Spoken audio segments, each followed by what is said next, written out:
तारीख थी 19 फरवरी 1999। Asian test championship के लिए पाकिस्तान की टीम भारत 3 टेस्ट मैचों की सीरीज खेलने के लिए आई हुई थी।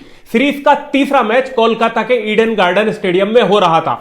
उसी ईडन गार्डन स्टेडियम में जहां पर 1996 के वर्ल्ड कप का सेमीफाइनल हुआ था इंडिया और श्रीलंका के बीच, और उस मैच में जो आगजनी हुई थी, जो तोड़फोड़ हुई थी, उसकी वजह से ईडन गार्डन काफी बदनाम हो गया था। 3 साल के बाद इंडिया और पाकिस्तान की टीमें टेस्ट मैच के लिए उसी मैदान में भिड़ रही थी, और अचानक से उस मैदान में हुआ था कुछ ऐसा कि 2 घंटे के अंदर अंदर पब्लिक से खचाखच भरे हुए ईडन गार्डन के ऐतिहासिक मैदान को खाली करा दिया गया था, और इंडिया और पाकिस्तान का बचा हुआ मैच खाली मैदान में बिना पब्लिक के खेला गया था। क्या हुआ था उस मैच में ऐसा कि जिसकी वजह से पूरे के पूरे स्टेडियम को खाली करा दिया गया था, आज मैं आपको बताऊंगा। क्रिकेट में बहुत से बल्लेबाज कुछ इस तरह से आउट हो जाते हैं कि जिसको देखने पर हमें गुस्सा आ जाता है, और हम सीधा सीधा यही कहते हैं कि ये अंपायर अंधा हो गया था क्या, या ये ऐसा हो गया, या ये वैसा हो गया, इसने गलत आउट दे दिया। लेकिन कभी आपने सुना है कि किसी खिलाड़ी को गलत आउट दे दिया जाए और उसके बाद मैदान में जो हशर होता है वो कैसा होता है? जी हां, 1999 19 फरवरी का दिन, वही दिन जिस दिन पहली बार लीजेंड शोएब अख्तर और लीजेंड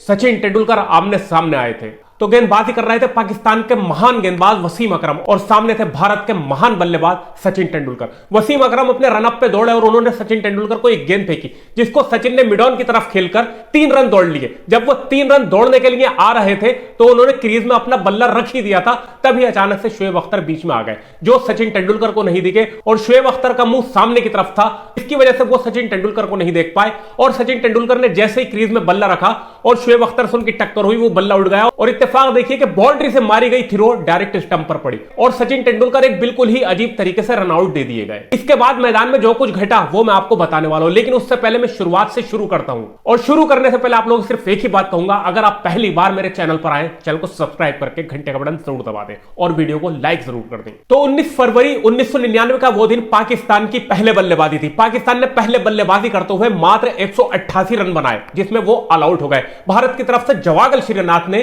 5 विकेट लिए। 188 रन के जवाब में खेलने उतरी भारत की टीम ने 223 रन बनाए, और 223 रन बनाकर भारत की टीम भी ऑल आउट हो गई। लगभग भारत को 35 रन की लीड मिल चुकी थी, लेकिन यह लीड बहुत ज्यादा नहीं थी। इसके जवाब में उतरी पाकिस्तान की टीम एक बार फिर से बल्लेबाजी करने, और पाकिस्तान की तरफ से उस वक्त के सबसे खतरनाक ओपनर सईद अनवर ने 188 रन की शानदार इनिंग खेली, जिसकी बदौलत पाकिस्तान की पूरी टीम 316 रन बनाकर सिमट गई। जी हां, एक एंड से सईद अनवर बल्लेबाजी कर रहे थे और उन्होंने 188 रन बनाए। उनके 128 रन मिलाकर पाकिस्तान की पूरी टीम 316 रन बनाकर सिमट गई थी, और भारत को जीतने के लिए 280 रन का लक्ष्य मिला था। उस लक्ष्य का पीछा करते हुए भारत की शानदार शुरुआत हुई। उस वक्त के अच्छे ओपनर सदगोपन रमेश और वीवीएस लक्ष्मण ने पारी की शुरुआत की, और बिना विकेट के वो पारी को 100 रन के ऊपर तक ले गए। दिख रहा था कि मैच बहुत अच्छा जा रहा है, भारत के बल्लेबाज पूरी तरह से पाकिस्तान के गेंदबाजों को दबाव में ला चुके हैं, और भारत एक शानदार जीत की तरफ बढ़ रहा है। तभी होता है कुछ ऐसा जिससे कि पूरा मैच ही पलट जाता है। भारत ने 108 रन पर पहला विकेट सदगोपन रमेश के रूप में गंवाया। कोई बात नहीं, भारत की बल्लेबाजी बहुत अच्छी थी, पूरा का पूरा भरोसा था कि भारत शायद ये मैच जीत लेगा, क्योंकि उनके बाद बल्लेबाजी पर आने वाले थे मोहम्मद अजहरुद्दीन, सौरव गांगुली, राहुल द्रविड़, सचिन तेंदुलकर जैसे बड़े नाम, लेकिन होनी को कुछ और ही मंजूर था। 134 रन के स्कोर पर वीवीएस लक्ष्मण भी आउट हो गए। आपको बताता चलूं कि शोएब अख्तर का पहला अंतरराष्ट्रीय टेस्ट मैच था जिसमें उनका सामना राहुल द्रविड़ और सचिन तेंदुलकर से हुआ था। पहली इनिंग में पहले उन्होंने राहुल द्रविड़ को बोल्ड आउट किया था, उसके बाद सचिन तेंदुलकर खेलने के लिए उतरे थे। और सन 1999 का वो दिन मुझे आज भी याद है, जब मैं सुबह 10 बजे के करीब कॉलेज पढ़ने के लिए जा रहा था। मैं 9th क्लास में था उस वक्त। तभी मैं एक होटल के पास से गुजर रहा था, और वहां पर एक होटल वाला चीख कर बोला था, मेरी जान, शोएब अख्तर ने सचिन को बोल्ड आउट कर दिया। यह बात मेरे कानों में आज तक चुभती है, और मुझे आज तक यह बात चिपक कर रह गई है कि उस होटल वाले का एक्सप्रेशन क्या था। तो पहली बार शोएब अख्तर और सचिन तेंदुलकर का सामना हो रहा था, और पहली ही गेंद पर पहली बार शोएब अख्तर ने सचिन तेंदुलकर को बोल्ड कर दिया था। लेकिन हम आते हैं दूसरी इनिंग पर। तो 134 रन पर वीवीएस लक्ष्मण भी आउट होकर पवेलियन चले गए थे। भारत का स्कोर हो गया था 2 विकेट पर 134 रन। अब खेलने के लिए आए थे सचिन तेंदुलकर, और दूसरी तरफ एंड पर थे राहुल द्रविड़। सचिन तेंदुलकर और राहुल द्रविड़ ने संभाल कर पारी की शुरुआत करी। 145 रन का स्कोर बोर्ड पर टंगा था, और सामने थे पाकिस्तान के महान गेंदबाज वसीम अकरम, जिनका सामना कर रहे थे भारत के महान बल्लेबाज सचिन तेंदुलकर। वसीम अकरम ने सचिन तेंदुलकर को गेंद फेंकी, सचिन तेंदुलकर ने उसको मिड विकेट की तरफ पुश करके 3 रन दौड़ लिए। वो 2 रन आसानी से ले चुके थे। तीसरा रन भी बहुत आसानी से उन्होंने पूरा कर ही लिया था और क्रीज में बल्ला रख भी दिया था, लेकिन बीच में शुएब अख्तर आ गए और होनी को कौन टाल सकता है कि बाउंड्री लाइन से मारी गई थ्रो डायरेक्ट स्टंप पर पड़ गई और सचिन तेंदुलकर शुएब अख्तर से टकराने के बाद उनका बल्ला उठा रह गया। बहुत देर तक देखने के बाद में थर्ड एम्पायर ने सचिन तेंदुलकर को आउट दे दिया और सचिन तेंदुलकर थोड़े से हैरान होकर मैदान से बाहर चले गए और मैदान से बाहर जाते ही वो टीवी एम्पायर के रूम में घुस गए ताकि वो अपने रनआउट को करीब से देख सके। लेकिन कोलकाता के मैदान में वापस से वही हुआ जो कोलकाता में हमेशा होता आया था, जो हुआ था 1996 में, जिस वक्त भारत और श्रीलंका का सेमीफाइनल हो रहा था वर्ल्ड कप का। तो भीड़ भड़क गई थी और भीड़ ने मैदान में आग लगा दी थी और उसके बाद वो मैच वहां पर कैंसिल कर दिया गया था और श्रीलंका को विजेता घोषित कर दिया गया था। लगभग ऐसा ही कुछ होने वाला था कलकत्ता के ईडन गार्डन पर 19 फरवरी 1999 के दिन। लोगों में इतना गुस्सा आ गया था कि लोग शुएब अख्तर को चीटर बोलने लगे थे। लोगों के हाथ में बोतलें या जो कुछ भी आ रहा था वो शुएब अख्तर के ऊपर फेंक रहे थे। मैदान में खेल रोका जा चुका था, पब्लिक की हुटिंग बहुत ज्यादा हो गई थी, बहुत ज्यादा कचरा मैदान में फेंक दिया गया था।